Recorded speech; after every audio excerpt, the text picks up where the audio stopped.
Meghan Markle picked the most patriotic day in America to remind everyone that her marriage still exists. On the surface, it looked innocent enough. Red, white, and blue cupcakes, a family-themed Instagram post, and a sprinkle of nostalgia about her second date with Harry. But when you step back and look at the whole scene, it starts to feel less like a sweet tradition and more like a staged PR campaign, begging people to believe the fairy tale is still real. She posted a story about how H brought her cupcakes on the 4th of July back in 2016. Yes, she still calls him H.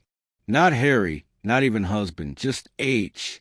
Like he's some side character in her carefully written script. If you've been around narcissists or control freaks, you already know reducing someone to a nickname is often the first sign of emotional shrinkage. You don't give someone their full name when you're trying to make them smaller. And that's exactly what this feels like. Meghan's turning Harry into a sidekick in his own life. Now, cupcakes aren't the problem. It's the overkill. The sugary symbolism is being served up like a distraction. Look over here. We're happy. See, patriotic sprinkles and all. I was such a fraud. But it doesn't work because happy couples don't try this hard. And they definitely don't keep dragging out memories from 9 years ago just to prove the connection is still alive. At first, the Queen was very keen on Meghan. She welcomed her. She thought she'd be great. And then slowly but surely, like a lot of other people, she saw a different side to her. And very disappointingly, she started to have her doubts about her. And I think it ruined her relationship with Harry, which was a very close one. That's like blowing up a balloon with a hole in it. No matter how hard you puff, it's still deflating. And if you think Meghan's Instagram is just a harmless celebration, remember this. She ramped up her social media game after the divorce rumors started swirling. This isn't just about nostalgia. It's a soft launch of her post-Harry rebrand. Meghan knows the public is skeptical, so she's spinning fairy dust into content and hoping we forget the cracks that have already formed. Meanwhile, poor Harry is just along for the ride. And of Harry, the problem, bless his heart, is that Harry is neither bright nor strong, and she is both. And we are watching her trample on him. Harry has become dangerous to himself, to his family, and to anybody who listens to his word salad-laden drivel. The guy who used to be one of the most famous men on earth, war veteran, royal heartthrob, beloved son of Diana, is now reduced to an occasional guest star in Meghan's filter feed. And when he's not baking cupcakes or posing in throwback selfies, he's carrying her bags around New York and trying to hold her hand in public while she pulls away like he's a stranger asking for change. But don't just take it from a skeptical onlooker. Even Queen Elizabeth knew the score. According to her best friend's diary, the late Queen believed Harry genuinely loved Meghan, but Meghan didn't love him back. And that hits deep 'cause that's not gossip. That's wisdom from someone who watched this story unfold up close. Meghan wasn't swept off her feet by a prince. She was running her playbook from day one. And while she's busy crafting charcuterie boards and calling it gourmet cuisine, Harry's role continues to shrink. At this point, even her fruit salads are getting more screen time than him. And can we talk about that sad excuse for a July 4th spread? Cheese and crackers on top of watermelon. Strawberries with the leafy bit still attached. It's the culinary equivalent of their marriage. Messy, awkward, and trying too hard to be something it's not. So, when you see those cupcakes pop up on your feed, don't be fooled. That's not love. That's optics. That's crisis management in frosting form. And the more Meghan tries to sell this perfect couple image, the more obvious it becomes that she's selling, not sharing. Because when the love is real, you don't need cupcakes and filters to prove it. You just know Las Vegas might be loud, but even Sin City couldn't drown out the awkward truth behind Meghan and Harry's public display. On a day meant to celebrate independence, what we really saw was a man who's lost his own. And the irony couldn't be louder. Harry, a royal by birth, now seems like a +1 in his own relationship. It's like watching someone play a background role in a movie they were supposed to headline, while Meghan polished her social media narrative. Complete with curated lighting and Pinterest-worthy plating, Harry just stood there. There was no spark, no authenticity, just stiff smiles and cupcake flashbacks, hoping people would confuse nostalgia with love. But if you've been watching them closely, you already know Harry's not leading anything anymore. He's being led. Take his latest attempt to speak out or advocate for causes. Where is Meghan? Nowhere in sight. She shows up when it's about her Netflix series, podcasts, interviews about herself. But when Harry's in the spotlight talking about mental health or veterans, suddenly she's gone. And when she does show up, it's usually to outshine. Look at her white pantsuits. Center stage strutting at events that are supposed to be about the wounded soldiers Harry dedicated his heart to. She doesn't amplify his causes. She hijacks them, and it doesn't end there. Meghan's latest food fiasco is a perfect metaphor. She didn't just toss together fruit and cheese like a casual summer platter. She turned it into content. Watermelon rubbing shoulders with cheese cubes. Soggy crackers drowning under. Strawberries with the stem still on. It's not food. It's Instagram bait.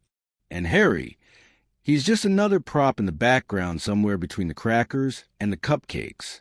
But the most disturbing part isn't the soggy snack plate or the cheesy social posts. It's how calculated it all is. Meghan knows exactly what she's doing. She understands the value of perception, the power of a well-timed photo, and the currency of curated intimacy. Posting about their special day wasn't about sharing joy. It was about distracting from the tension that's clearly brewing underneath. And that makes it all feel a little desperate. Even the language she uses tells a story. Calling him H sounds cute to some, but it strips away his identity. This is Prince Harry, son of a king, brother to a future king, veteran humanitarian. But to Meghan, he's H, the man who brings her cupcakes, poses for soft-focus selfies, and plays husband in a rom-com that's losing its plot. And while she's investing in this online image, Harry seems to be losing grip on everything else. Their charitable foundation is in shambles. The Invictus Games, once a beacon of pride, now feel overshadowed by personal drama and political posturing. And let's not forget, he doesn't have a real job anymore. No palace duties, no military role, no concrete career to speak of, just guest appearances, ghostwritten books, and damage control. And the pressure to keep up appearances is clearly getting to both of them. But where Meghan thrives on the spotlight, Harry seems to be fading in it. He's gone from the charming, rebellious royal to a man who looks like he's constantly trying to remember his lines. And you can't help but feel a bit sorry for him. Not because he's weak, but because he's clearly lost in a world where nothing feels grounded. So when people see those Instagram posts and cupcake tributes, they're not buying love. They're watching a slow, glitter-covered unraveling of something that was supposed to be timeless. And beneath all the filters and fluff, there's one uncomfortable truth. Some fairy tales don't survive reality. David and Victoria Beckham just celebrated 26 years of marriage, a rare achievement, especially in the world of fame and cameras. But even that milestone couldn't escape the shadow of a deeper issue when the family's golden child, Brooklyn, goes rogue. The Beckhams are Britain's unofficial second royal family, polished and powerful, but no amount of luxury can shield you from heartbreak when your own son ghosts you. David recently got Ned a massive deal. He's done more for England's image than most politicians ever could. The man's a football icon, a brand powerhouse, a respected philanthropist, and yet on his big day, no message from Brooklyn, no post, not even a polite text. He was in the UK at the time, but chose silence. It wasn't a scheduling issue. It was a statement, and that silence spoke louder than any headline. Brooklyn, now married to Nicola Peltz, daughter of billionaire investor Nelson Peltz. seems to have traded family ties for high society distance. It's not just emotional separation, it's strategic disconnection. The Beckhams, despite giving him everything, love, spotlight, opportunity, are now the background noise to his new elite lifestyle. It mirrors another famous arrangement. Harry and the royals, a son once adored and grounded, swept away by a relationship that seems to isolate more than elevate. There's a pattern. When someone enters a relationship that starts cutting off ties geographically, emotionally, financially, it starts to feel cult-like. You're told your family doesn't get it. You're fed a new reality where loyalty is demanded, not earned. And slowly, the person you were becomes a memory. That's what happened with Harry. And now it's playing out with Brooklyn. Victoria, who sold over 50 million records with the Spice Girls, and David, the face of countless brands, aren't just celebrities, they're cultural pillars. Watching their own son drift so far from them feels like a tragedy wrapped in luxury. They post sweet anniversary photos captioned with love and memories, but there's always a missing face in the frame, and they feel it. Every parent would.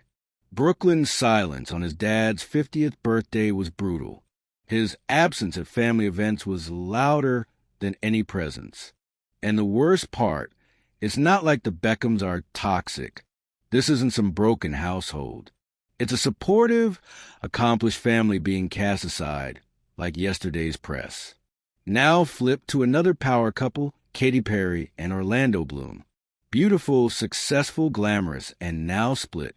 They were together for 9 years, had a baby, got engaged, but no wedding, just years of red carpets, music, films, and public appearances. It looked perfect, but it wasn't. That's the curse of celebrity unions. Two stars shining in different directions eventually drift apart. There's no grounding, no balance. Everyone performing, even off stage. Katy is a megastar. Orlando's a leading man. Both are used to being the center of attention. The stars are leading the strings. Katy is leading the team. So, all discovery and momentum pass you. And when you put two centers together, you get chaos.